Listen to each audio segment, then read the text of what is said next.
Welcome back to News Now here on Fox 10 Extra. Pilar Arias wrapping up the 2-hour show for you while we prepare for our coronavirus heavy digital coverage. I wanted to show you a live look at the White House. We also just got a live picture in the Rose Garden. President Trump expected to meet outside there and address reporters in just moments. We're about 2.5 minutes away from the scheduled time, and look, you can see the gorgeous cherry blossoms blooming there in D.C. But again, that's supposed to start at the top of the hour. I wanted to take one more look here at the Dow Jones Industrial, how the stock market is doing. Nothing but green today on the big board. That is good after the extremely volatile week we've had Monday, yesterday, the two worst days for sure in a long time in our nation's history as well. And I also want to show you the updated numbers of the coronavirus cases here in the U.S. Now, this is from the CDC, and that's because the Johns Hopkins University website today has been off and on. It's been up, it's been down, but then when it does come back to it, the numbers are just not matching up with the CDC. So far from the CDC coronavirus website, they're reporting here in the U.S.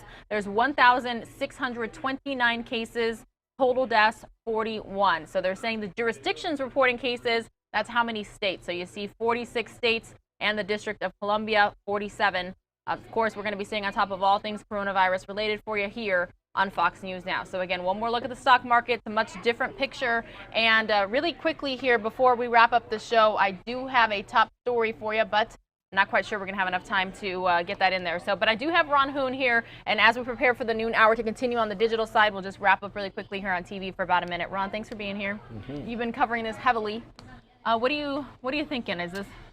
Well, you know, I mean, on the one hand, we have this growing number of states. We just heard from New Jersey. You carried some of that. Where they said it is inevitable that we're going to have massive closures of schools, so we are trying to prepare school districts for that. You have a number of other governors coming out saying, look, we're going to go ahead and take that step from Ohio to Oregon. And even though there are not a great number of cases in some of these states, the concern, of course, is that you younger people just don't seem to react to this virus the way older people do. So out of an abundance of caution, you've got this growing number of states that are making the decision, hey, we are going to go ahead. Now, Arizona has not done this yet, although there is a growing list of school districts who have decided to take that step. Right now, we are continuing to watch that. We're going to wrap up on television. Everybody, please join us by going to coronavirusnow.com. See you there.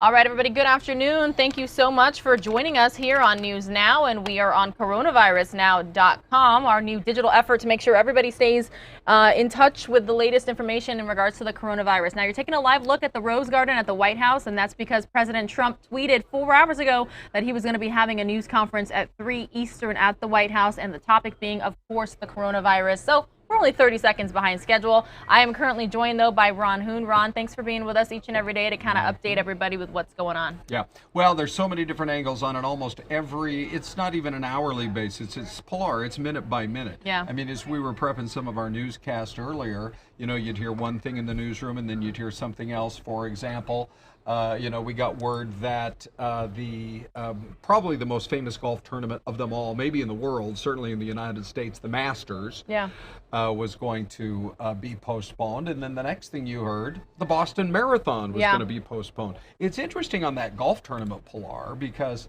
I was only once have I ever been in Augusta, Georgia, and I said to myself, I'm going to drive around and actually get a look at the most famous golf course in the United States. That thing is like the Fort Knox of golf. You cannot get a look at, it's like trying to drive around Disneyland, you know, and get a sneak peek at Space Mountain or something. It's just, it can't be done. They could have opted, you know, because you can have social distancing in the game of golf. Yeah, absolutely. It's not like basketball where you're bumping up against somebody and you're breathing in their sweat. Yep. You know, you can have social distancing. They could have chosen there in Augusta to just go ahead and say, we are going to play the tournament, but with no fans. Yeah. But they did decide to take the, frankly, more extreme step to postpone it. People, of course, are hoping it'll come back. The Boston Marathon, they announced a postponement and actually put a date on it, saying they hope that they can actually have the running of the world's most famous marathon in September. There's one other really interesting aspect of all of this, and Pilar, it's actually in the category of potentially dialing it back a couple of degrees, which is from the NBA. Adam Silver gave an interview this morning. You know, when the announcement was made night before last, it came out right after the president gave his primetime address, and then the NBA announces that's it for our season. Right. Okay, and that started this whole just kind of the ball rolling downhill, where more and more and more of these athletic events, including March Madness, were canceled. Well, the next thing you know, Adam Silver today says maybe 30 days. Maybe we can, at 30 days, we can come back and take a look as to whether or not we can reinstitute the season. Yeah. So that part I think is actually really interesting too. I mean, there's a little glimmer of hope that maybe this won't maybe it won't be so permanent it's the full end of the season. A lot of people love their NBA teams. Yeah, totally off topic here, but look at how gorgeous this picture in the Rose Garden at the White House looks with the cherry blossoms blooming. I know. You know what the problem with that is? They tell you to try to be there at the end of March, beginning of April, to see the cherry blossoms. And here we aren't even at the midpoint of the month yet. Here we are on the 13th, and they're in full bloom. Yeah. So they've had a little bit of a warmer few weeks there, and yeah, you're right though. That is something to see once in your life. And how many people aren't going to be traveling there this season, Ron, to check them out because of all of this with the coronavirus? Pilar, that's one of the stories that came out this morning. This number, a couple of interesting stories from the airline world. 40% cutback on all flights worldwide by Delta Airlines. Wow. We have not heard yet from some of the other major airlines. We've got some of the biggest, that are yet to announce, but a 40% cutback is a reaction to what's been happening. Now, Pilar, everybody hopes that we are going to handle this like South Korea and not like Italy. Right. That we will see a leveling off in the coming days. But the fear factor is enough that people, for the time being, are voting with their wallets and deciding they're not going to get on planes. 40%, that's a huge, huge cutback. There was a airline out of Europe, Norwegian Air. They're a discount airline that offers cheaper flights between the U.S. and a lot of European cities. They announced a layoff this morning of up to 50% of their entire staff. Wow. So times are extremely tough, and that might be something, Pilar, that the president actually addresses, because there has been some talk already about whether or not the airlines might need some financial support from the government, depending on how long this rough patch kind of like when the banks were bailed out in, what was it, 2008? Yes. During the Great Recession? Yeah, absolutely. So we've got a triple box going on right now on the top right-hand side of your screen. You can see how the stock market's doing. Trading is going to be wrapping up in less than an hour. And we've got those two live pictures at the White House. Now, I know that we have been heavily focusing on the numbers from Johns Hopkins University, but their website, Ron, it's just been so sporadic. And you can imagine, I mean, when they're tracking every single case of the coronavirus, COVID-19 worldwide, you can imagine all the IT work that has to go into it, all of the updating, constant, like real time, and how many people are also relying on that website. So it's probably crashing just because of the viewership numbers alone. Yeah, that's a great point. I mean, I heard the news conference from New York's Governor Andrew Cuomo a little earlier this morning talking about that very website. So, hopefully it's not that you got hackers trying to get into it or anything along those lines, but yeah, there have been a number of times that I know we've tried to access it. There was a point today where I tried to access it and all the numbers seemed to be accurate, except the whole nation of Italy was missing from the list. Right. So I don't quite understand what's going on there. This is a great opportunity, though, for us to, if you've just kind of stumbled across this website, coronavirusnow.com, to let you know that we constantly update not just the numbers, but the various angles on these stories, because they are coming in just so fast that about make your head spin. Yeah. You just don't know what the next angle to the story is going to be. And these numbers that are up on the screen right now are from the CDC, but they do only update them once a day. Yes. And of course, you can imagine how many people are calling the CDC and alerting them of their numbers. Right. So it's also very fluid at the time. I do want to show you some really cool video though, Ron. This is actually, take a look at this. This is interesting. Can you tell what this is?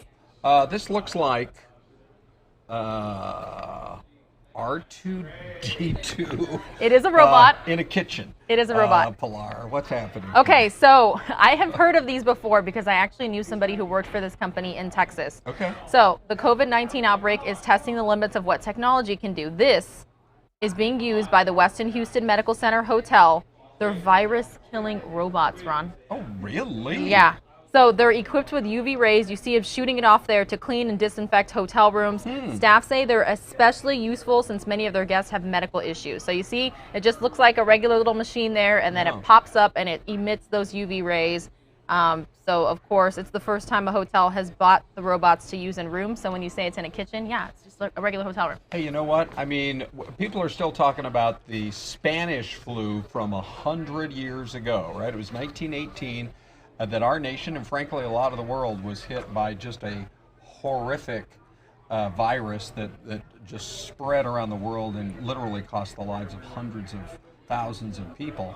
Here we are now, 102 years later, and you would hope that over the course of 102 years that we've developed a lot of new technologies, not to mention, a dramatic improvement in the way we treat people medically, that we're going to be able to hopefully get a handle on this thing pretty quickly. But how fascinating to see.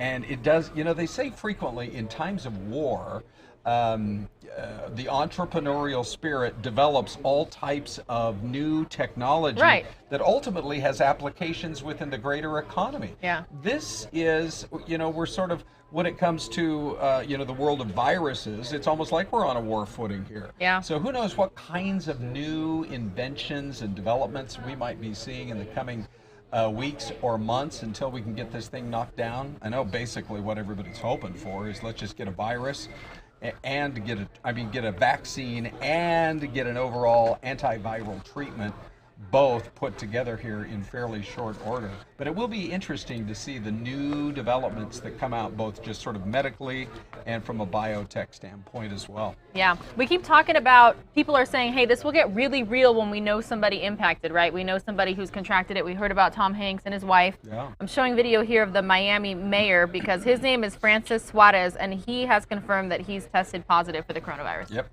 Well, and then take a look. You've got the Prime Minister of Canada, Justin Trudeau. He spoke a little while ago, earlier this morning. His wife has tested positive. He has self-quarantined. Yeah. We have locally here a big sports star, a name that anybody who follows basketball will know, Charles Barkley. Yep. Who said he felt like he had to go in and get the testing done, and he's awaiting the results as well. So yeah, I mean, you've got a lot of. This was a little earlier this morning. When we heard from the mayor there of Miami. Yeah, absolutely. Taking you back out live to the White House, still on standby for the president. He's about 10 minutes behind schedule. And Ron, you were mentioning the Boston Marathon. I mean, I'm not a runner. I will just admit that right off the bat. But canceling this or postponing it is huge. It really is. I mean, it's the ultimate. Everybody says if you ever start running marathons, which I haven't, although I've run a couple of halves. And Pilar, at the end of 13.1 miles, and I'm exhausted crossing the finish line, I say to myself, because I did it twice, how in human possibilities is somebody going to run another 13 miles? I mean, it is really a great accomplishment, and tens of thousands of people do it here in our country every month. Yeah. But the ultimate, the goal is to do the Boston.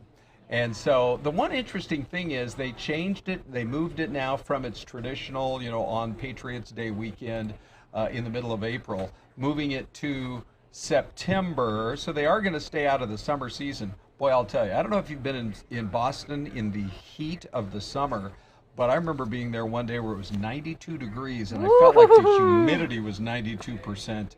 As well. I mean, we're out here in the desert where we're used to some hot temps, but it's usually pretty dry and comfortable. So September it'll cool off from August, but it'll be a little warmer weather than you would normally see in the month of April. Not quite sure why they particularly picked that date. Right. But at least it offers some hope to people. Just like these follow-up comments from Adam Silver today, the NBA commissioner, saying, maybe after 30 days we can take a look at this and see if we can't restart our sport that's so beloved. Yeah. Let's head on over to our neighbors to the west here. Take a look at a Costco. This is in Burbank, California. Okay. pretty much right next door, within what, a 5.5 hour drive? Yeah. 6 hours. Yes. The coronavirus outbreak causing many Americans to rush to stores across the country looking to stock up on supplies, including cleaning products, toilet paper. Again, this is in Burbank, where people stood in long lines in the rain outside of a Costco. You know, I had a friend text me 2 nights ago, and she's like, I am at my Costco right now, and then I ended up calling her, and she's like, there's nothing here.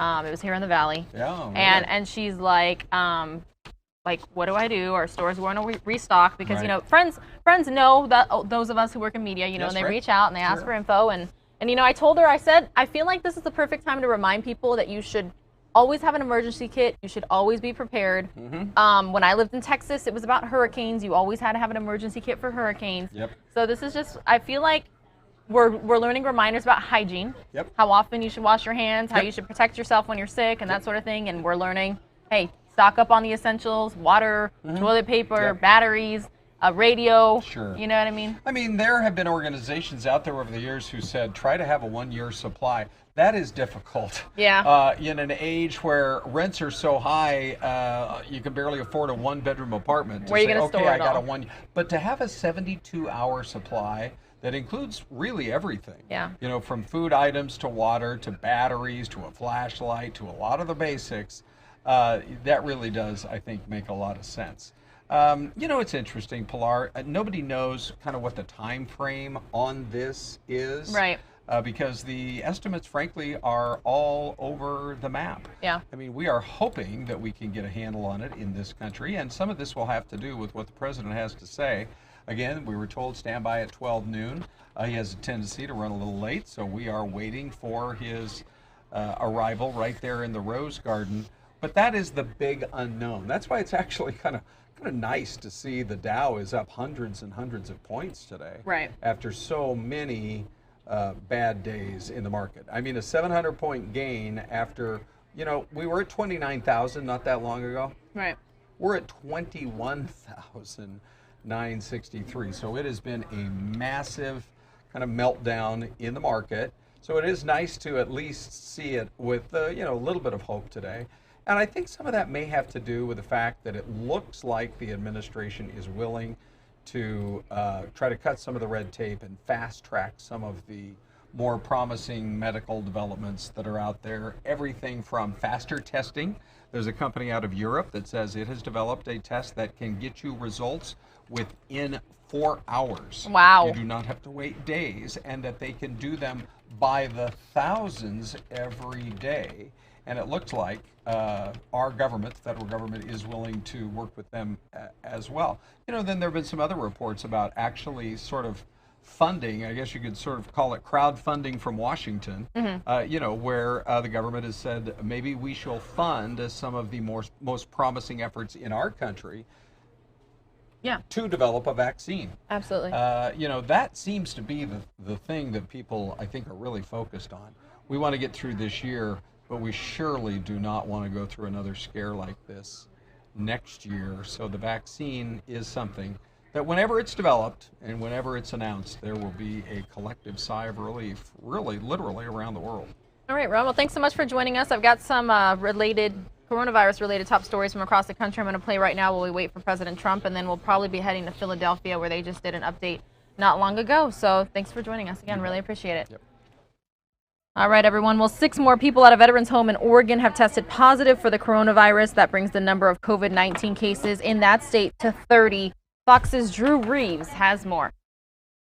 We've learned tonight that those 6 cases are men who have tested positive for COVID-19. According to the Oregon Health Authority, one of those men is between the ages of 55 to 74. They say the rest of them are 75 years or older. The OHA does say that these illnesses are considered linked to the 2 positive cases we learned about yesterday. All of these men have been placed into isolation within the facility, according to the health authority. This now makes 8 positive cases here at this care facility in Lynn County and a total of 30 cases of the virus across the state. The director of Oregon Department of Veterans Affairs, Kelly Fitzpatrick, says that these are men who have put their lives on the line for this country, and it is their sacred duty to keep them safe now. She says staff is doing what they can to mitigate the spread within this facility. The Oregon veterans' home here was placed into lockdown yesterday, and no one is allowed inside the building. Yesterday, the OHA said samples were collected from everyone inside the building to test for COVID-19. The Oregon Department of Human Services has now issued policies for long-term care facilities, like limiting or restricting visitations, screening visitors for respiratory or other symptoms, and limiting community outings. And health officials do say it is important that we make sure we are protecting our most vulnerable populations. Reporting in Lebanon, Drew Reeves, Fox 12 Oregon. Take another live look at the White House while we wait for President Donald Trump to come out and talk about the coronavirus. He's about 17 minutes behind schedule, but we will have his remarks in their entirety right here on Fox News Now. But next, I want to take you out to Washington. The demand for testing is on the rise amid the coronavirus outbreak right here in the U.S. One lab in Vancouver, Washington, is hoping to relieve some of that demand by creating at-home test kits for COVID-19.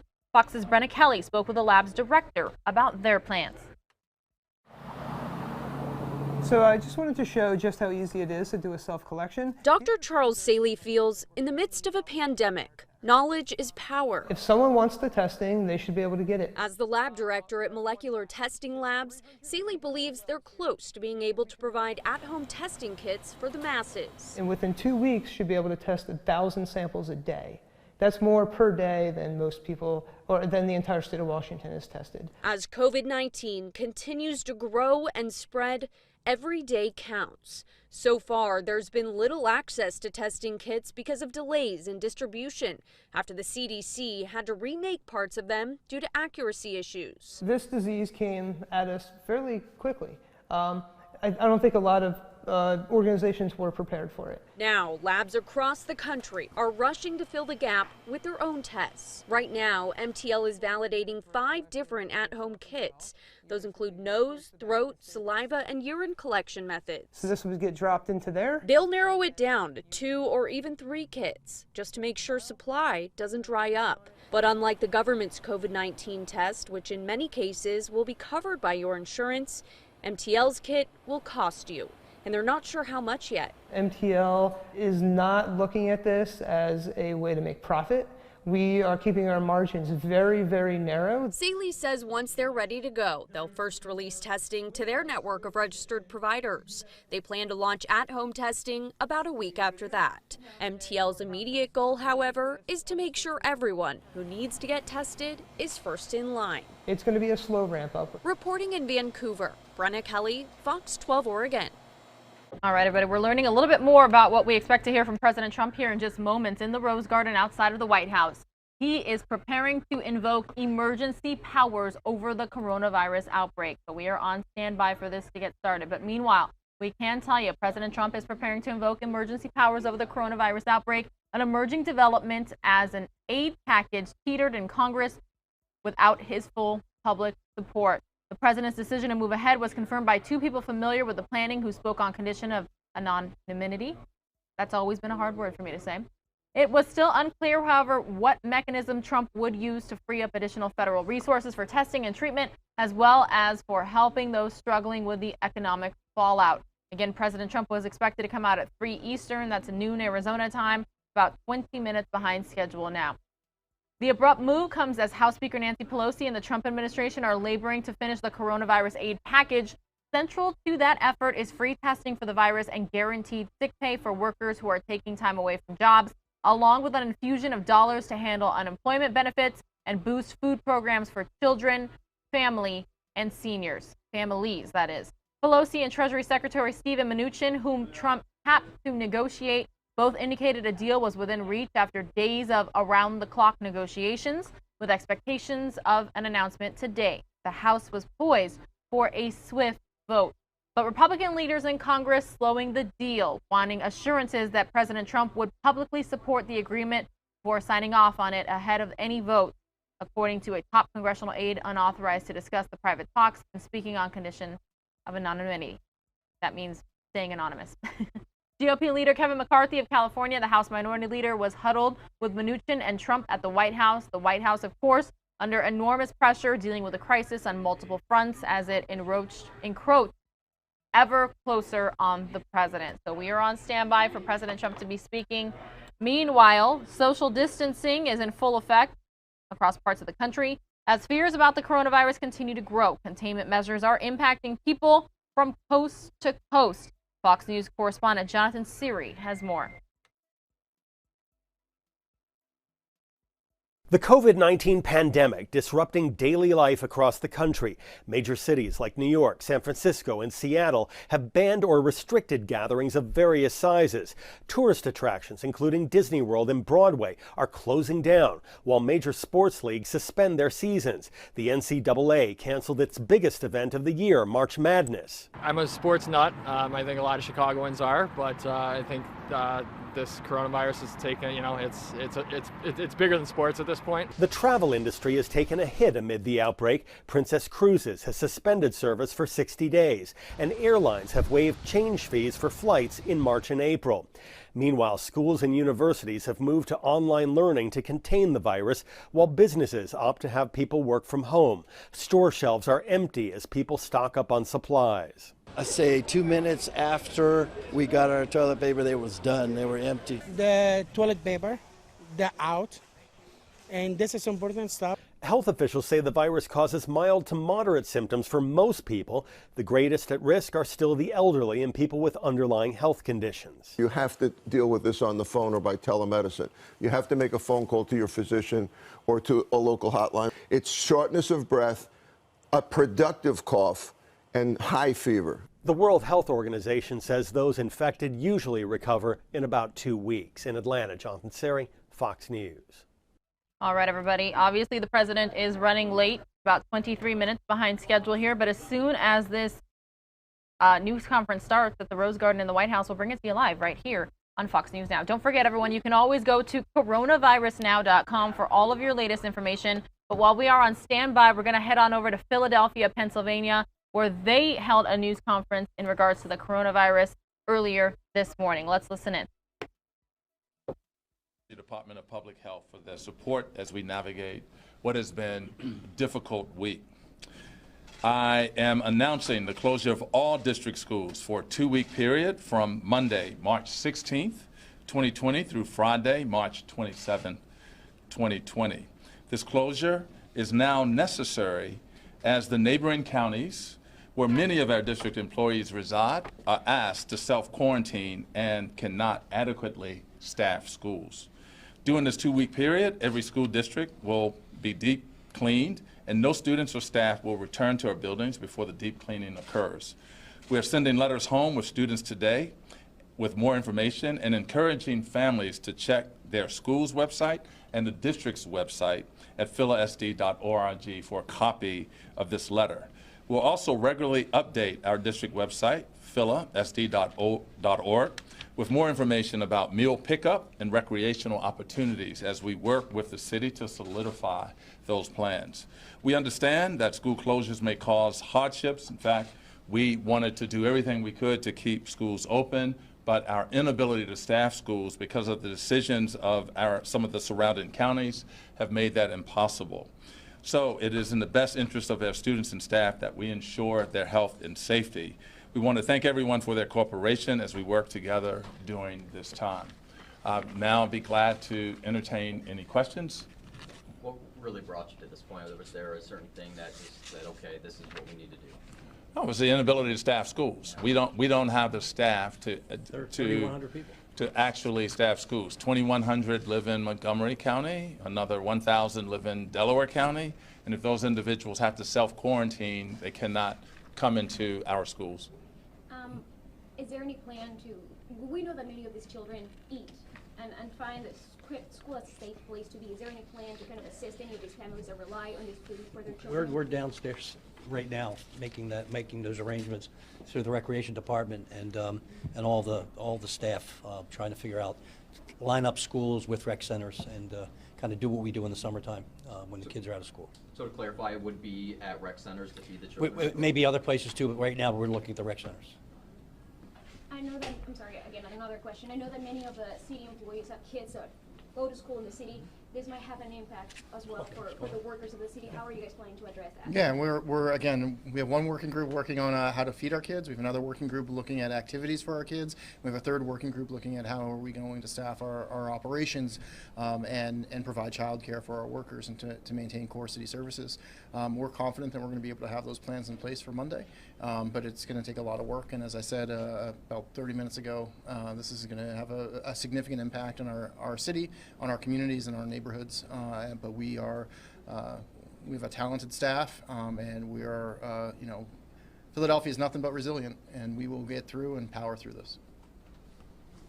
Okay. Brian, 30 minutes ago you said this was going to be a major problem to close the schools. What was it that changed everything in 30 minutes? It's still a major problem. Right, I haven't changed that. Literally in 24 hours, we're going to have to staff up an operations that takes us months to plan in the summer. I'm confident in our team to be able to do that. I literally pulled in all of our commissioners and their lead staff to help us plan at 9 o'clock this morning while I was still at the hospital with our police department. This has been a horrible few weeks. And it's going to be continued to have continuous challenges. But I'm confident in the leadership of the city. I'm confident in our staff, and quite frankly, I'm confident in our communities and our residents that we will all come together, whether those are faith-based leaders or our nonprofits or our city staff themselves, and we will figure out how to get through these crises. We'll make sure that we protect our residents, both their public health, their core needs, and we will rise above this. Forgive me if you had to repeat this, but for pay for teachers and faculty, that will continue? Yes, that pay will continue for our staff, yes. The Philadelphia Federation of Teachers released a letter today expressing some concerns about the situations in certain schools, maybe not enough, bathrooms working. Have you read the letter, or do you have anything to say about that? Yeah, I did have an opportunity to read the letter, and the Philadelphia Federation of Teachers, the leadership of that union has my contact information. I'd much rather we contact each other to actually figure out how we can solve problems than trading letters back and forth that, quite frankly, create a lot of fear mongering. And so part of this is to make sure we're doing everything we can together to make sure teachers and staff members have what they need, but also students have what they need. So it's not a time to be writing letters back and forth, but a time instead to be problem solving. Dr. Hite, just to clarify, you said teachers. Does that include all staff? We are closing for, yes. No, I mean for pay. I'm sorry? Paying. Yes, all staff. All right, everyone, we're going to head to the White House now live.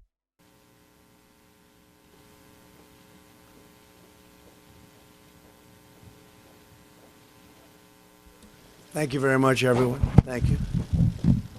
Thank you.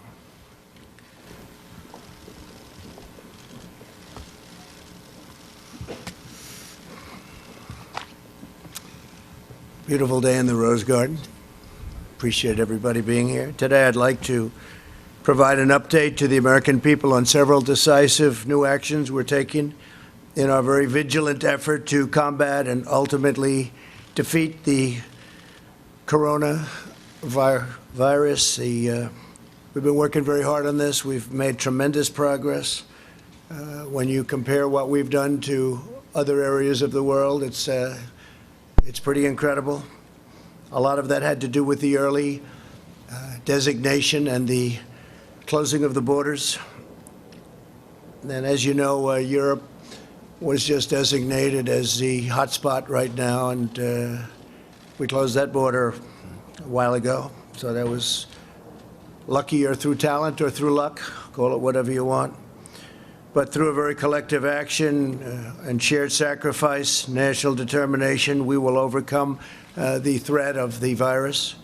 I also announced Wednesday night, following the advice of our medical professionals, who are doing a tremendous job, and we appreciate it very much, that we're suspending the entry of foreign nationals who have been to Europe in the last 14 days from entering the United States.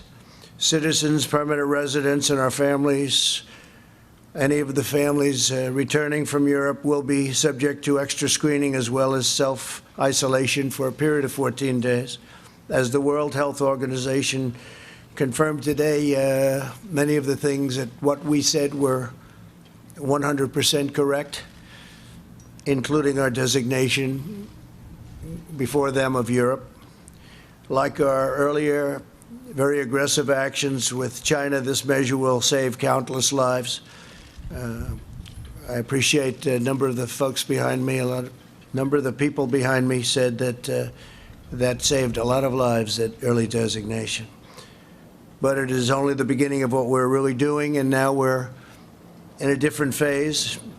We had some very old and obsolete rules that we had to live with. It worked under certain circumstances, but not under mass circumstances. They were there for a long time. They were in place for a long time, and we're breaking them down now. And they're very usable for certain instances, but not for this. To unleash the full power of the federal government in this effort today, I am officially declaring a national emergency. Two very big words. The action I am taking will open up access to up to $50 billion of very important and a large amount of money for states and territories and localities in our shared fight against this disease. In furtherance of the order, I'm urging every state to set up emergency operation centers effective immediately. You're going to be hearing from some of the largest companies and greatest retailers and medical companies in the world. They're standing right behind me and aside of me. I'm also asking every hospital in this country to activate its emergency preparedness plan so that they can meet the needs of Americans everywhere. The hospitals are very engaged. New York and various other places are also very engaged. I just spoke with Governor Cuomo. We had a very good conversation, and we're working very strongly with many states, including New York. The emergency orders I'm issuing today will also confer broad new authority to the Secretary of Health and Human Services. The Secretary of HHS will be able to immediately waive provisions of applicable laws and regulations to give doctors, all hospitals, and healthcare providers maximum flexibility to respond to the virus and care for patients. This includes the following critical authorities: the ability to waive laws to enable telehealth, a fairly new and incredible thing that's happened in the not so distant past. I tell you, what they've done with telehealth is incredible. It gives remote doctors visits and hospital check-ins, the power to waive certain federal license requirements so that doctors from other states can provide services in states with the greatest need. Number two, the ability to waive requirements that critical access hospitals limit the number of beds to 25 and the length of stay to 96 hours. The ability to waive the requirements of a 3-day hospital stay prior to admission to a nursing home, big thing. The authority to waive the rules to hinder hospitals' ability to bring additional physicians on board or obtain needed office space. They can do as they want. They can do what they have to do. They know what they have to do. Now they don't have any problem getting it done. The authority to waive rules that severely restrict where hospitals can care for patients within the hospital itself, ensuring that the emergency capacity can be quickly established. We'll remove or eliminate every obstacle necessary to deliver our people the care that they need and that they're entitled to. No resource will be spared, nothing whatsoever. 10 days ago, I brought together the CEOs of commercial labs at the White House and directed them to immediately begin working on a solution to dramatically increase the availability of tests. Other countries have called us and worked with us, and they're doing similar things or will be doing similar things. As a result of that action today, we're announcing a new partnership with private sector to vastly increase and accelerate our capacity to test for the coronavirus. We want to make sure that those who need a test can get a test very safely, quickly, and conveniently, but we don't want people to take a test if we feel that they shouldn't be doing it. And we don't want everyone running out and taking only if you have certain symptoms. Using federal emergency authorities, the FDA approved a new test for the virus. We did this within hours after receiving the application from Roche, a process that would normally take weeks. We therefore expect up to 500,000 additional tests will be available early next week. We'll be announcing locations probably on Sunday night. I want to thank Roche, great company, for their incredible work. I'd also like to thank Thermo Fisher. The FDA's goal is to hopefully authorize the application within 24 hours. It'll go very quickly. It's going very quickly, which will bring additionally 1.4 million tests on board next week and 5 million within a month. I doubt we'll need anywhere near that. At the same time, we've been in discussions with pharmacies and retailers to make drive-through tests available in the critical locations identified by public health professionals. The goal is for individuals to be able to drive up and be swabbed without having to leave your car. I want to thank Google. Google is helping to develop a website. It's going to be very quickly done, unlike websites of the past, to determine whether a test is warranted and to facilitate testing at a nearby convenient location. We have many, many locations behind us, by the way. We cover this country and large parts of the world, by the way. We're not going to be talking about the world right now, but we cover very, very strongly our country, stores in virtually every location. Google has 1,700 engineers working on this right now. They've made tremendous progress. Our overriding goal is to stop the spread of the virus and to help all Americans who have been impacted by this. Again, we don't want everybody taking this test. It's totally unnecessary. And this will pass. This will pass through, and we're going to be even stronger for it. We've learned a lot. Tremendous amount has been learned. I want to thank Deborah Birx, and I want to ask her maybe to come up and say a few words as to what's happening. Dr. Birx is a highly respected person I've gotten to know very well over the last 6 days. And what we've done is rebuilt something that was very old-fashioned, somewhat obsolete, certainly obsolete when it comes to the kind of numbers that we're talking about. Dr. Birx, please. Thank you, Deborah. Thank you, Mr. President. It's a pleasure to be here with all of you. I think you know at the beginning of this epidemic, HHS through CDC proactively developed an assay built on the existing flu surveillance system. That surveillance system was then converted to diagnostic system. But last Tuesday, seeing the spread of the virus around the globe, the President realized that our current approach to testing was inadequate to meet the needs of the American public. He asked for an entire overhaul of the testing approach. He immediately called the private sector laboratories to the White House, as noted, and charged them with developing a high-throughput quality platform that can meet the needs of the American public. We are grateful to LabCorp and Quest for taking up the charge immediately after the meeting, and within 72 hours, bringing additional testing access, particularly to the outbreak areas of Washington State and California, and now across the country.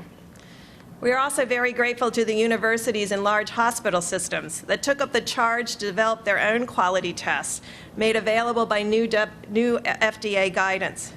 This has resulted in expanded testing across New York, California, Washington, Colorado, and you see sometimes those drive-through options that have been made available through these high-throughput options.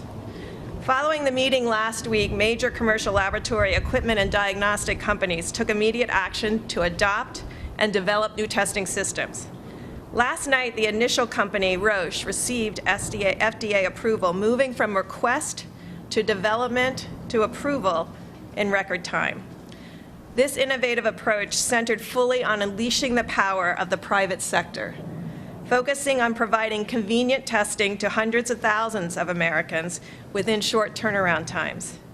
In less than 2 weeks together, we have developed a solution that we believe will meet the future needs, testing needs of Americans. I understand how difficult this has been. I was part of the HIV/AIDS response in the 80s. We knew from first finding cases in 1981, it took us to almost 1985 to have a test. It took us another 11 years to have effective therapy. It is because of the lessons learned from that we were able to mobilize and bring those individuals that were key to the HIV response to this response. I understand that a lot of this behind-the-scenes action over the last couple of weeks was invisible to the press and the American people. But this intense effort has not only resulted in innovative solutions, but an automated, high-throughput system bringing the availability of these quality coronavirus testing to the American people at unprecedented speed. Finally, I want you to know in South Korea, they did have a large number of tests available over the last several weeks. Their positivity rate is between 3% and 4%. With LabCorp and Quest expanded testing, their positivity rate is between 1% and 2%. So we want to also announce this new approach to testing, which will start in the screening website up here, facilitated by Google, where clients and patients and people of interest can go, fill out a screening questionnaire, move down for symptoms or risk factors, yes. They would move down this and be told where the drive-through options would be for them to receive this test. The labs will then move to the high-throughput automated machines to be able to provide results in 24 to 36 hours. That is the intent of this approach. We have seen it work just in our own United States, and we want to bring this across the continent. Thank you very much. Thank you very much, Greg. I'd like to maybe have Tony, do you want to come up? You've become I think everybody out here knows you pretty well, but Tony has been doing a tremendous job working long hours, and you've seen a lot happen, but this has been, it's been a great experience, and working with you has been terrific. Tony, please. Thank you very much, Mr. President. This is an example of, another example of what I've been referring to in my discussions with many of you in the audience as a proactive, leaning forward, aggressive, trying to stay ahead of the curve. And what you're seeing now with this order is that we're going to be able to remove the constraints so that people at the state, the local level, the individual physician, all the way up through the federal government will have as many constraints as possible removed for them to do everything they possibly can so that we can implement the things that we've been talking about. The containment, the mitigation, so that, as I've said many times, that curve that I refer to that goes up, we don't want to have that curve. We want to suppress it down to that small mound. And I think what we've done today is something that is going to be a very important element in having us be successful in doing that. We still have a long way to go. There will be many more cases, but we'll take care of that. And ultimately, as the President said, this will end. But what's going on here today is going to help it to end sooner than it would have. Thank you. Thank you very much, Tony. If I could, some of these folks we know, they're celebrities in their own right. They're the biggest business people, the greatest retailers anywhere in the world, and one of them is Doug McMillan from Walmart. And I'd like to have Doug, if you would, say a few words, wherever you may be. Good, Doug, please. When we got the call yesterday from the White House, we were eager to do our part to help serve the country. And given what we're facing, that's certainly important to do. We should all be doing that. So we've been asked to make portions of our parking lot available in select locations in the beginning and scaling over time as supply increases so that people can experience the drive-through experience that the President described. We'll stay involved and do everything we can from a supply chain point of view to be of assistance. Thank you, sir. Thank you very much, Doug. Appreciate it very much. I'll just stay right over here. And Richard, if you could come up, please. Richard, please. Walgreens, thank you. Yep. Thank you, Mr. President. And similar to Doug and Walmart, we're happy to stand in here and help in communities all across America, because a lot of times when we have natural disasters, our stores are a beacon in the community, and this situation is no different. So we look forward to partnering with the CDC, the administration, HHS, and the task force, and specifically to the Vice President's doing such a fantastic job. We're ready to engage and help. Thank you. Thank you very much. Great job. Thank you very much. Brian Cornell, Target. Thank you, Brian. Thank you, please. Well, Mr. President, thank you for inviting us here today, along with our colleagues from Walmart and Walgreens and our partners at CVS. Normally, you'd view us as competitors, but today we're focused on a common competitor, and that's defeating the spread of the coronavirus. And we look forward to working with the administration to do our fair share to alleviate this growing threat. So thank you for including us today. In the near term, we're all committed to making sure we're keeping our stores open to serve the American consumer who's rapidly stocking up on household essentials, key food and beverage items that they need during this time, making sure we run safe stores and create an environment that's safe for our team members, making sure that they feel supported during this very critical time. So thank you for including us. Thank you very much. Great job. Great job. Is Tom here? Tom Poland? Tom Poland, please. Thank you, Mr. President. As CEO of Becton Dickinson, we're one of the leading providers of medical devices as well as collection products for testing of coronavirus. We're ramping up our manufacturing capacity to ensure that the right collection devices and testing equipment are ready to address this issue. Thank you, Mr. President. Thank you very much, Tom. Great job you've done. Stephen Rakowski, Quest Diagnostics, please. Great job. Thank you very much. Thank you, Mr. President. So as mentioned, we were called with the leadership of the Vice President last week to come together as an industry. And we took advantage of that opportunity to work with the FDA, to work with the Center for Disease Control. And we are up and running with tests in a number of our facilities. As the President mentioned, we now have capabilities from Roche Diagnostics that we will bring into our facilities this weekend. And I know myself and my colleague at LabCorp will be doing the same. So the capacity available to the American public to support this action with consumers will be considerably increased in the next few weeks. Thank you, Mr. President. Thank you very much. I appreciate it. Thanks. And Matt Sauce, please, of Roche. Matt, thank you, Matt. Thank you, Mr. President. So from Roche, we want to thank the FDA for their rapid approval of our coronavirus test. We really appreciate the partnership with the CDC and the FDA to get that to market as fast as possible, because it's critical for us to make that available to help patients in need, and working with laboratories to get it up and going in the near future, which will bring hundreds of thousands of tests available to patients in need in the United States. So thank you. And you can do it. You can do it. Great company. David Pierre of Signify Health, please. Thanks, Dave. Thank you, Mr. President. We are the largest house call provider in the U.S., and we go to the homes of the most vulnerable elderly.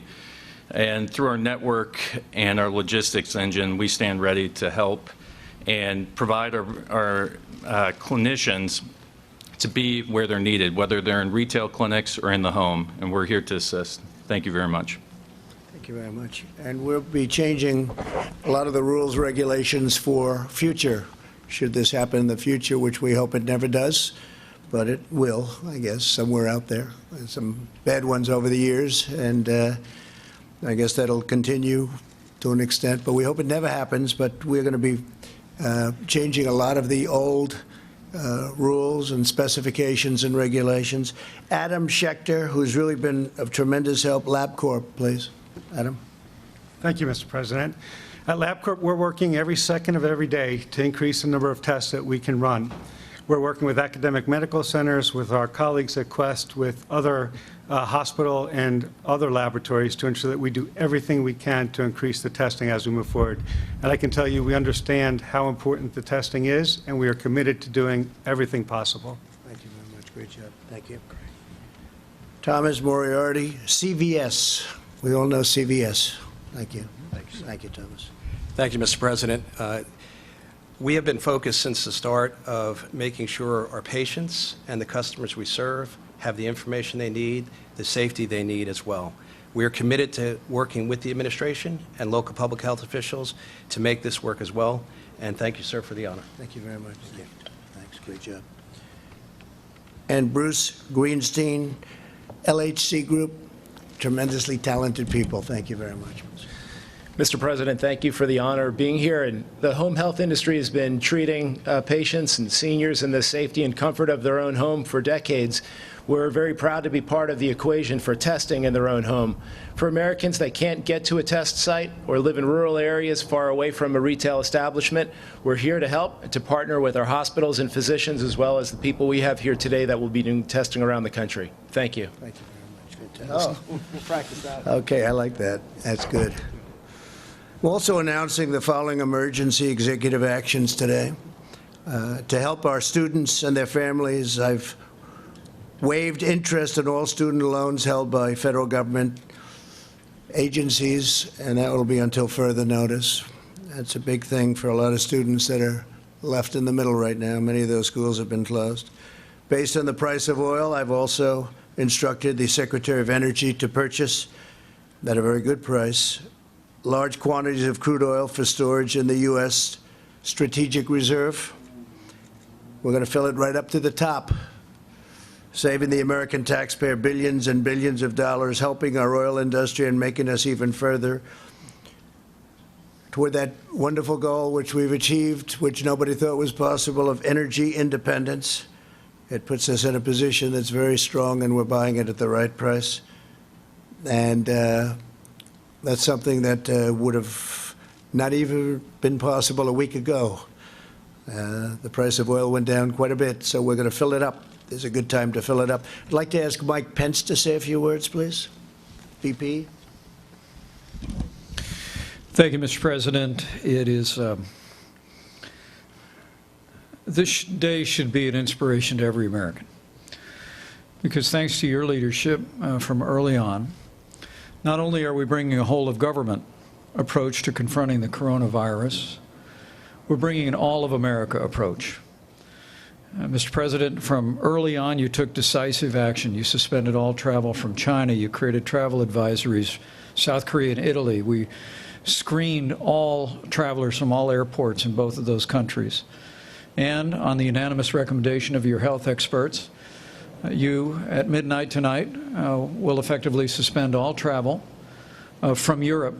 And Americans that were returning will be screened and asked to voluntarily participate in a 14-day quarantine.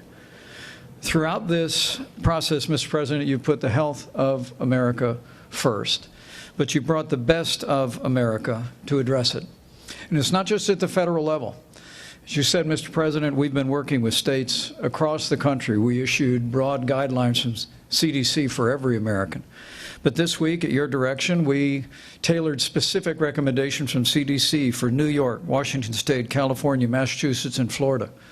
And we've been in continuous contact, as you said, with governors around the country. And Mr. President, you have forged a seamless partnership with every state and every territory in this country to put the health of our nation first. But today, I trust that people around the country that are looking on at this extraordinary public and private partnership to address the issue of testing with particular inspiration. After you tapped me to lead the White House Corona Task Force, Mr. President, you said, this is all hands on deck. And you directed us to immediately reach out to the American business sector, commercial labs, to meet what we knew then would be the need for testing across the spectrum. And today, with this historic public-private partnership, we have laid the foundation to meet that need. For Americans looking on, by this Sunday evening, we'll be able to give specific guidance on when the website will be available. You can go to the website, as the President said. You'll type in your symptoms and be given direction whether or not a test is indicated. And then at the same website, you'll be directed to one of these incredible companies that are going to give a little bit of their parking lot so that people can come by and do a drive-by test. And Mr. President, I want to join you in thanking Walmart and CVS and Target and Walgreens. These are companies that are synonymous with communities large and small, where people come together, and now they're going to come together to meet the needs of the American public. These commercial laboratories, LabCorp and Quest and Roche, have just done an incredible job stepping forward, and they're going to literally make hundreds of thousands of tests available and being processed with results to patients in the very near future. But it's all a result of you tasking us with bringing together not just government resources, which all state labs can now test across the country. CDC is testing, But you said, Mr. President, that we wanted to bring all the resources of the country together, and that's what this partnership really means.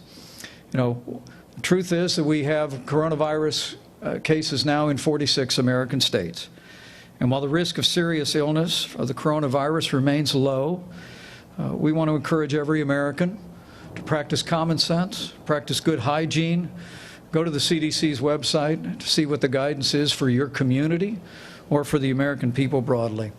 And as the President has said, it's especially important now that we look after senior citizens with chronic underlying health conditions. Last week, the President directed the Center for Medicaid and Medicare Services to raise the standards at our nursing homes, increase inspections at our nursing homes. And today we're offering very specific guidance, which FEMA will articulate about visitations at nursing homes. It's important to remember that they were there for us when we were growing up, Mr. President. They helped us with our homework. They tucked us in at night. They cheered us on as we pursued education, cheered us on in our careers, and now it's time for us to be there for them and to recognize that seniors with chronic health conditions are the most vulnerable, and Americans can make a difference. So wash your hands, use common sense, look after the most vulnerable, and Mr. President, I know I join you in saying that every American should be proud of this incredible public-private partnership that's going to be speeding access of testing to millions of Americans in the weeks ahead. And together, as you've said many times, together we'll get through this. Together we'll put the health of America first. Thank you. Seema, where's Seema? I'd like you to maybe take that a step further, please, on nursing homes. Thanks. Thank you. Well, thank you to the President for the declaration. It allows my agency, CMS, that runs Medicare and Medicaid and has oversight of all of the nation's healthcare facilities, to suspend regulations that could get in the way of treating patients during this time. These temporary national blanket waivers are reserved for the rarest of circumstances, and they represent a massive mobilization of our country's resources to combat this terrible virus.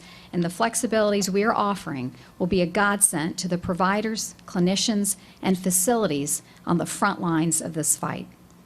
And later, CMS is going to be issuing guidance directing nursing homes to temporarily restrict all visitors and non-essential personnel, with a few exceptions such as end-of-life situations. We fully appreciate that this measure represents a severe trial for residents of nursing homes and those who love them, but we are doing what we must to protect our vulnerable elderly. Thank you.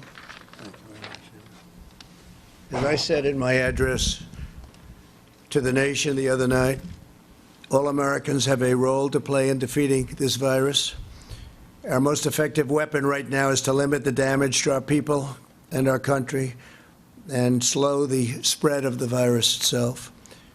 The choice we make, the precautions we put into place are critical to overcoming the virus, reducing its spread, and shortening the duration of the pandemic, which is what it is. The CDC has published guidelines on the coronavirus.gov to enable its coronavirus.gov, and it's very heavily used right now, I will say, to enable every American to respond to this epidemic and to protect themselves, their families, and their communities. While the risks to young and healthy Americans remains very low, we've learned a lot about this over the last 2 weeks. Anyone can be a carrier for the virus and risk transmission to older Americans and those with underlying health conditions and those who are most at risk. They have not done very well. Older Americans who are, especially if they have a health problem, they have not done well. We must take all precautions and be responsible for the actions that we take and that we see other people take. We want to prevent the spread and transmission of the disease. It's incredible what's happening with the sporting world, where so many of the great sports that we've gotten so used to at this time of the year, they're not going to be meeting, and they've done a great service, actually, but that would be another way that it could be, problems could be caused. But this is why I outlined on Wednesday night my administration's the fact that we've issued a requirement suspending all medically unnecessary visits to various places, but in particular nursing homes. We should all be working off the same playbook when it comes to protecting Americans. We have to. We need to be consistent in adopting measures to limit the spread of the virus. The virus is the same whether it's spreading in cities, towns, or rural communities. The tools and tactics for attacking it are similar no matter where you go. No matter where you go. You have some hot spots throughout the world right now that people would have never thought possible, and they're being very seriously affected. Key among these efforts are breaking chains of transmission between people. These measures have been adopted by many companies, universities, and schools, and we want to protect the safety and the health of their employees and their students. I encourage everyone to follow the guidelines we've issued by CDC and these common sense measures. A lot of it's common sense. For the areas where the virus is spreading, the CDC is advising communities to postpone large gatherings, postpone assemblies, social functions and sporting events, stagger recess and lunch for schools that aren't canceled, limit in-person meetings, increase scheduled cleanings, and cancel work-sponsored travel, among numerous other steps that can be taken.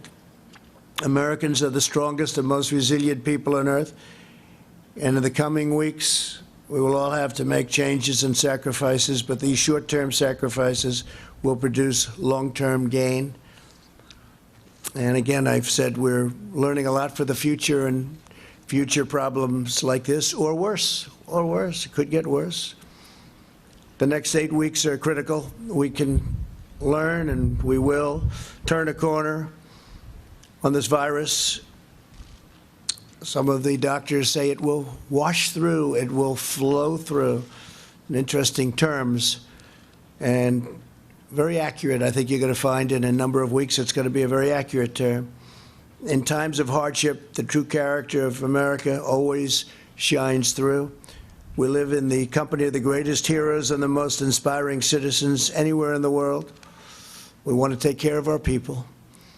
We want to draw on the strength of our history, draw on the strength of our people, and we will get through this all together. We will just get through it.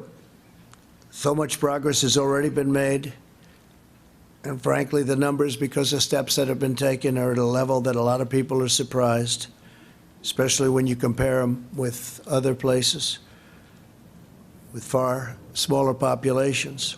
The spirit and the will of our nation is unbreakable. We will defeat this threat when America is tested. America rises to the occasion. And to those families and citizens who are worried and concerned for themselves and their loved ones, I want you to know that your federal government will unleash every authority, resource, and tool at its disposal to safeguard the lives and health of our people. So we're with you every step of the way. No nation is more prepared or more equipped to face down this crisis. As you know, we are rated #1 in the world. We're also helping other nations. Many other nations, we're helping them a lot. And they're doing okay in some cases. In some cases, they're not doing well at all. But we're working with a lot of groups of people and a lot of other nations.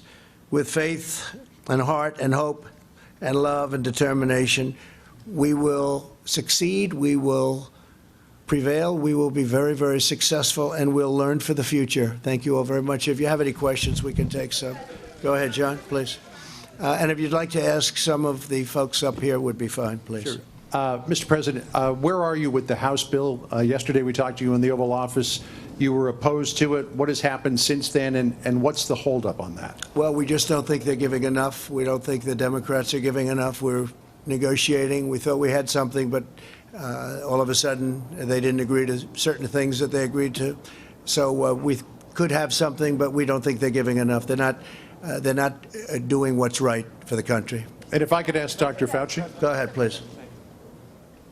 Thank you, Mr. President. You just mentioned waiving interest for student loans. Yeah. You talked about buying oil from the SPR or adding to the SPR. What other specific targeted measures is your administration thinking about taking? The Treasury Secretary, Steve Mnuchin, said today that you're just in the second inning of things that you might be undergoing. That's true. And we are looking at many different things, as you know. You know, some of them they've been written about very widely, but we're going to be releasing a paper in about 2 hours stating quite a few other steps, very important ones. Please go ahead. What, sir, if you wouldn't mind? Please, go ahead. Thank you so much, Mr. President. I want to know if you are in contact with the Brazilian President Bolsonaro after a member of his delegation who was with you Saturday was tested positive. And also, I want to ask another question, if you let me. Senators Lindsey Graham and also Senator Rick Scott are self-isolating. Are you planning to take any kind of precautionary measure to protect you and also your staff who was there? No, with him? We have no symptoms whatsoever, and we had a great meeting with the president of Brazil, Bolsonaro, great guy, very tremendous. He's doing a fantastic job for Brazil, and as you know, he tested negative, meaning nothing wrong this morning, and we got that word too, because we did have dinner with him. We were sitting next to each other for a long period of time. But are you in contact with him over the coronavirus crisis? We're talking about it country to country, but we did discuss if he had a problem. It was reported that he may have it, and he doesn't, fortunately. So much, Mr. President. Dr. Fauci said earlier this week that the lag in testing was, in fact, a failing. Do you take responsibility for that? And when can you guarantee that every single American who needs a test will be able to have a test? What's the date of that? Yeah, no, I don't take responsibility at all, because we were given a set of circumstances, and we were given rules, regulations, and specifications from a different time. Wasn't meant for this kind of an event with the kind of numbers that we're talking about. And what we've done is redesigned it very quickly with the help of the people behind me. And we're now in very, very strong shape. I think we'll be announcing, as I said, Sunday night. And this will start very quickly. And we'll have the ability to do in the millions over a very, very quick period of time. So no, and what we have done, and we are going to be leaving a very indelible print for the future in case something like this happens again. But it was and that's not the fault of anybody, and frankly, the old system worked very well for smaller numbers, much smaller numbers, but not for these kind of numbers. Tony, maybe you'd like to say something? Will you have, Tony, yes, please, by Sunday night, will every American be able to get a test? So just to reiterate what I said to many of you multiple times, it's a dissonance of a system. The system was not designed for what it was designed for. It worked very well. The CDC designed a good system. If you want to get the kind of blanket testing and availability that anybody can get it, or you could even do surveillance to find out what the penetrance is, you have to embrace the private sector. And this is exactly what you're seeing, because you can't do it without it. So when I said that, I meant the system was not designed for what we need. Now, looking forward, the system will take care of it. And Mr. President, And with respect, interestingly, if you go back, please, if you go back to the swine flu, it was nothing like this. They didn't do testing like this, and actually they lost approximately 14,000 people, and they didn't do the testing. They started thinking about testing when it was far too late. What we've done, and one of the reasons I think people are respecting what we've done it very early. We've gotten it very early, and we've also kept a lot of people out. Mr. President, yes, the please, go last ahead. administration Please. said that they had tested 1 million people at this point. You've been Well, ask them how they did with the swine flu. It was a disaster. But with respect, you've been Next, president please. for 3 years, Next, and please. Wuhan was suffering. They had a very big failure with swine flu, a very big failure. President, I want to ask you about the European travel ban that goes into effect at midnight tonight and the exemption that you've offered to the UK. There are 17 countries that are in the so-called Schengen zone that have fewer coronavirus cases than the UK. And just in the past 24 hours, the UK has added 208 coronavirus cases to their total. Why do they, Mr. President, deserve an exemption? And would you consider adding them to this travel ban list? Well, that was recommended to me by a group of professionals, and we are looking at it based on the new numbers that are coming out, and we may have to include them in the list of countries that we will, you could say, ban or whatever it is during this period of time.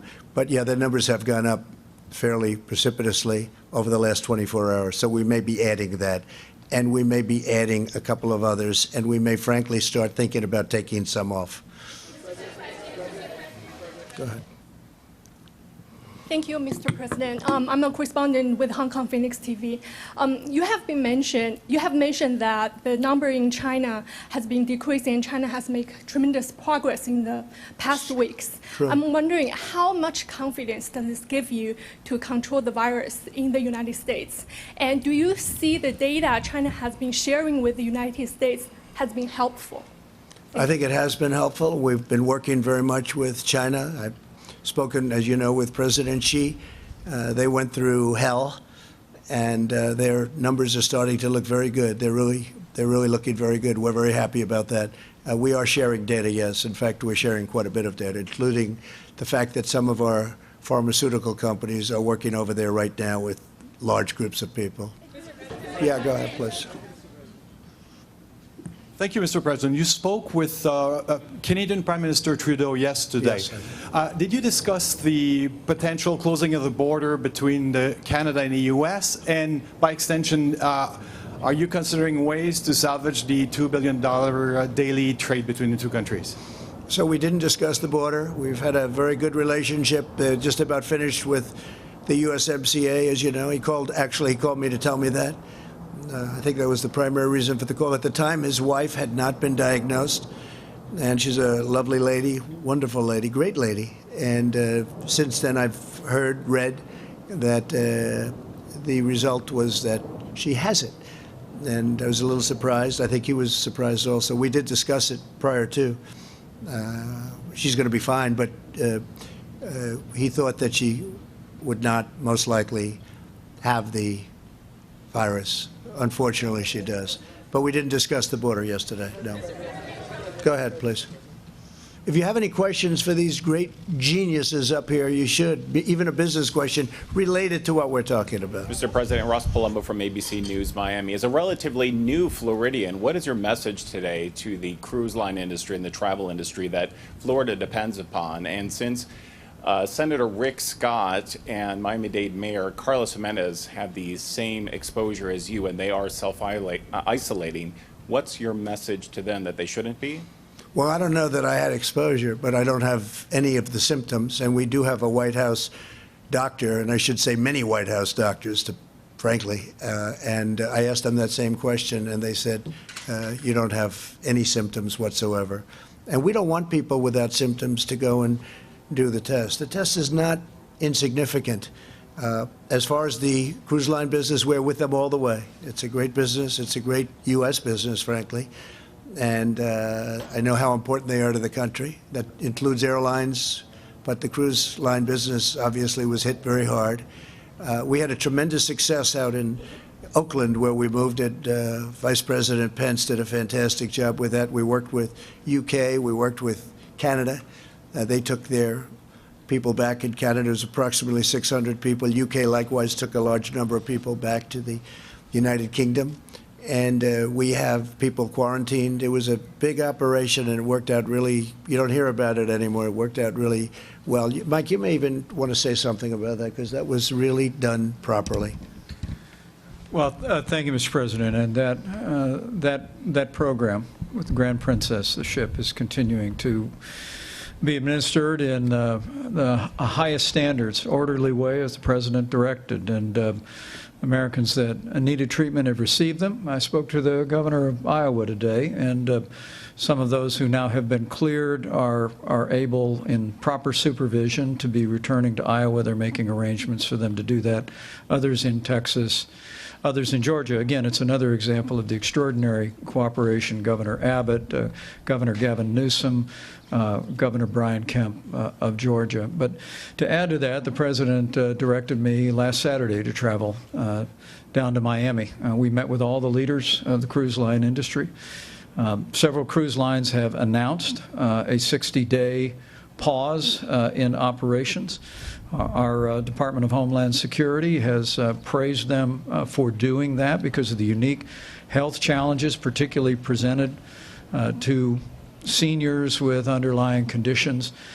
We have a proposal from the cruise line industry, but they're currently considering what other steps that they might take, perhaps even similar to what those other lines have taken. We're anticipating some response